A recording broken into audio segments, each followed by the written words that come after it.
News, सच जरूरी है। नमस्कार, एमएनएस न्यूज लाइव में आप सभी का स्वागत है। मैं हूं आपके साथ अर्शी अंसारी। आइए देखते हैं देश और दुनिया की तमाम बड़ी खबरें।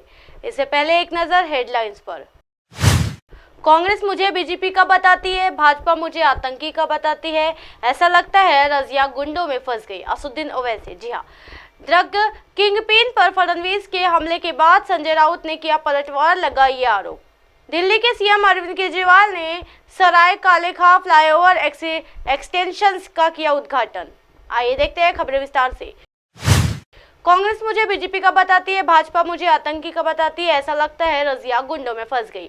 असदुद्दीन ओवैसी। जी हाँ, राजनाथ के फतेहपुर शेखावटी में विधानसभा चुनाव से ऑल इंडिया मजलिस इत्तेहादुल मुस्लिमीन यानी AIMIM राजस्थान में 3 सीटों पर चुनाव लड़ने की तैयारी में। प्रदेश में पार्टी को मजबूत करने के लिए AIMIM चीफ असदुद्दीन ओवैसी राजनाथ के मुस्लिम बहुल्य सीट के छोटे छोटे गांव डाइना में रैली कर फतेह में देर रात सभा करने पहुंचे। इस सभा में बड़ी संख्या में लोग इकट्ठा हुए। ओवैसी के साथ AIMIM के राजस्थान स्टेट को ऑर्डिनेटर जलील खान व पार्टी के फतेहपुर प्रत्याशी जावेद खान व कामा के प्रत्याशी उपस्थित रहे।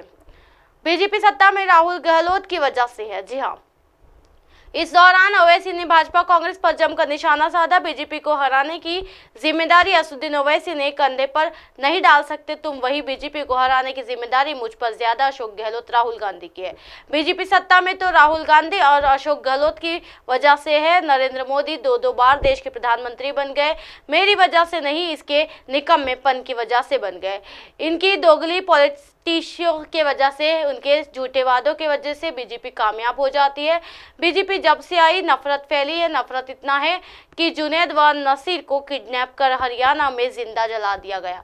यहाँ जुनैद के घर अशोक गहलोत व राहुल गांधी नहीं गए। नफरत के बाजार में प्यार की दुकान खोलूंगा। अगर प्यार की दुकान खोलते तो वे जुनैद व नासिर के घर जाते। मैं तोड़ने नहीं जोड़ने आया हूँ। जी हाँ, ओवैसी ने कहा कि जयपुर ट्रेन में कांस्टेबल आतंकवादी का नाम पूछकर गोली मार देता है। अगर असगर शेर राजस्थान का रहने वाला था, क्यों अशोक गहलोत ने काम नहीं किया? कल से ये सब बोलने लग जाएंगे। ओवैसी वोट तोड़ने आया था, लेकिन मैं तोड़ने नहीं जोड़ने आया हूँ।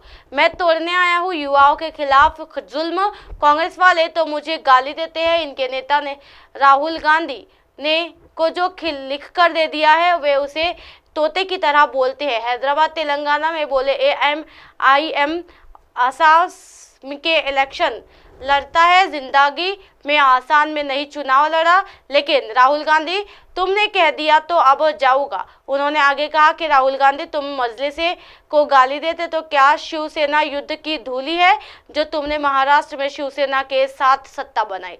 जितना गाली देंगे उतनी अच्छी नींद आएगी। जी हाँ, ओवैसी ने कहा महाराष्ट्र की विधानसभा में उद्धव ठाकरे कांग्रेस ने नेताओं के साथ तकरीर करके कहा था कि बाबरी मस्जिद की ईंटों को तोड़ा व लेकर आया। जब तुमको सेक्युलरिज्म लेकर नहीं आया, मुझे कोई परवाह नहीं पड़ता कांग्रेस क्या कहती है। मुझे जितना गाली देना उतना नींद अच्छी आएगी। एक तरफ कांग्रेस के लोग कहते हैं ये बीजेपी लोग है कि एक तरफ बीजेपी के लोग कहते हैं ये आतंकवादी देशद्रोही है।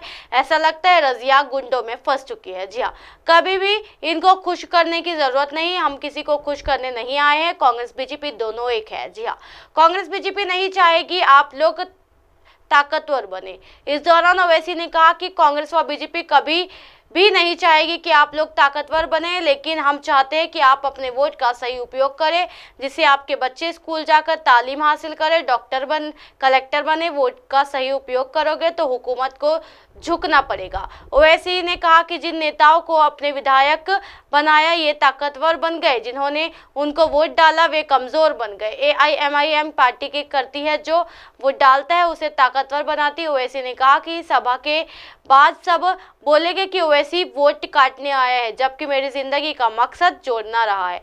मैं उन लोगों को तोड़ने आया हूँ जो गरीब जनता के दिलों को तोड़ चुके हैं, जिन्होंने नौजवानों के ख्वाबों को चकनाचूर कर दिया है। उन्होंने कहा भाजपा का काम नफरत फैलाने का है। जी हाँ, बीजेपी कांग्रेस दोनों से पूछना चाहते हैं 60% बच्चों में खून की कमी है, इसका जिम्मेदार कौन है? अल्पसंख्यक समाज के 37% लोगों को शिक्षा नहीं मिली है, इसका जवाब ना कांग्रेस देगी और ना ही बीजेपी। उन्होंने मुस्लिम समाज के लोगों से कहा कि जब तक आप खड़े होकर मुकाबला नहीं करेंगे इंसाफ नहीं मिलेगा। बढ़ते हैं अगली खबर की ओर। ड्रग्स किंगपिन पर फडणवीस के हमले के बाद संजय राउत ने किया पलटवार, लगाया ये आरोप। जी हां, महाराष्ट्र के डिप्टी सीएम देवेंद्र फडणवीस की ओर से ड्रग्स किंगपिन ललित पाटिल को लेकर ठाकरे गुट पर किए गए हमले पर शिवसेना यानी यूबीटी सांसद संजय राउत ने पलटवार किया है। उन्होंने कहा, इस व्यक्ति यानी ललित पाटिल का शिवसेना से कोई संबंध नहीं है। आपके मंत्रिमंडल में दादाजी भूसे नाम का एक आदमी है, वे उस व्यक्ति को शिवसेना में ले आए थे और उसी अपना खास आदमी कहा था। उन्होंने कहा था कि वो आदमी भाजपा में जा रहा था, लेकिन वे उसे यहाँ ले आए, वह कभी शिवसेना के सदस्य नहीं बने। राउत ने कहा कि फडणवीस को अपनी खुफिया जानकारी मजबूत करने के लिए कहे, अन्यथा हमारे जैसी स्थिति पैदा हो जाएगी। इजराइल ने सोचा कि उसकी खुफिया जानकारी मजबूत है, हमला कैसे कर सकता है। आप भी सोचते कि आपकी बुद्धिमत्ता मजबूत है, लेकिन आप नहीं जानते कि आपकी पीठ पीछे क्या चल रहा है। बढ़ते हैं अगली खबर की ओर। दिल्ली के सीएम अरविंद केजरीवाल ने सराय काले खां फ्लाईओवर एक्सटेंशन का किया उद्घाटन। जी हां, दिल्ली के मुख्यमंत्री अरविंद केजरीवाल ने रविवार को सराय काले खां फ्लाईओवर एक्सटेंशन का उद्घाटन किया।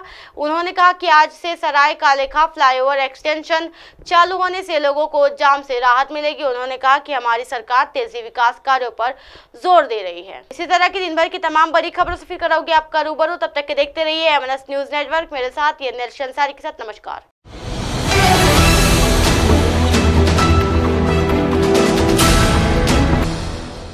ये है MNS न्यूज नेटवर्क और आप देख रहे हैं MNS न्यूज।